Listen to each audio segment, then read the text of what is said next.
ശ്യാമോനെ കൊറേ ദിവസമായല്ലേ കണ്ടിട്ട്. എന്താ ഇന്നത്തെ പരിപാടി? ഇന്ന് നമ്മുടെ മാങ്ങോട് കിടക്കാച്ചാണ്.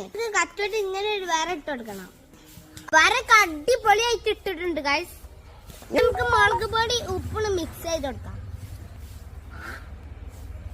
പോലത്തെ ഒരു കവറിലേക്ക് ഇട്ട് കൊടുക്കാം. ഇട്ടോ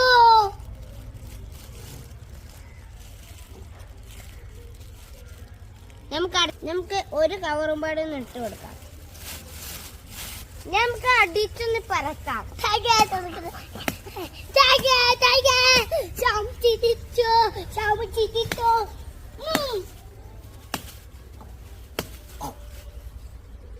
അടിപൊളിയായിട്ട് അടിച്ച് പരത്തല് കഴിഞ്ഞിട്ടുണ്ടെങ്കിൽ നമുക്ക് ഓപ്പൺ ചെയ്തോക്കാം.